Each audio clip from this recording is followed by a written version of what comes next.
Good day everyone, this is Group 10 and we're going to discuss derivational morphology. Derivational morphology. It is the changes to word class or original meaning. Derivational morphology refers to changes it can added to words to define their word class or to change their meaning. It derives from the original meaning or the original word class. Derivational morphology has two processes, the concatenative process and the non-concatenative process. Concatenative process. It means adding new material or morpheme to the root. Concatenative process is basically the process of adding new morphemes to our root word to get another word. Concatenative process has two types, the affixation and compounding. Affixation. Adding affixes to the root word. An affix is a bound morpheme which must always be attached to a root morpheme. There are three types of affixation. These are prefix, suffix, and infix. Prefix. Affixes added before the root word. Example, re plus take, so it will become retake. When we add re to the word take, it will become retake, which means to take again. Another example, dis plus like. It will become dislike, which means do not like something or anything. Suffix. Affixes added at the end of the root word. Example, complete plus li. It will become completely. Combining complete and li means totally, entirely, and fully.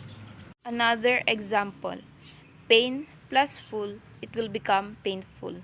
When you have wound that hurts a lot, the main word is pain and the suffix is full. Therefore, you are full of pain. Infix, a word element that can be inserted within the base form of a word rather than its beginning or end to create a new word or intensity meaning. Example, abso-freaking-lutely, which means it's absolutely but more intense. This is an example of expletive infixation. Compounding, the most common method of word formation. Here, two words are combined together to get a new word or two free morphemes are combined to get a new word. Example, sun plus glasses, sunglasses. Life plus threatening, life-threatening. Sun plus flower, sunflower. Compounds are written sometimes as one word, or it is called closed compound. Because they have no space between the words, they are written as one word.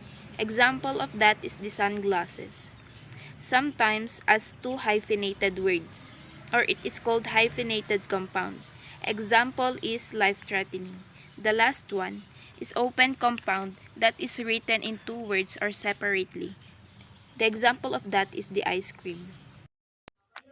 Non-concatenative refers to a nonlinear process where you don't attach different morphemes together. Non-concatenative has three types: reduplication, ablayot, and suppletion.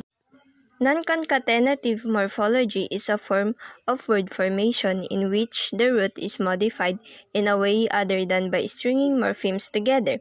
In English, for example, plurals are usually formed by adding the suffix. For example, the word dog added by suffix s, which became dogs. However, certain words bear the remnants of older non-concatenative processes in their plural forms, such as foot became fit.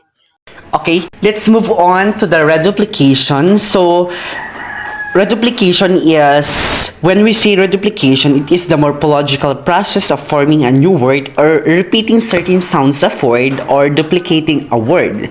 So, under reduplications, we have the two types of reduplication, which is total reduplication and the partial reduplication. So, first is total reduplication. So it is getting the whole word duplicated to get a new expression. So for example is bye bye, okay okay. Another example is kili kili,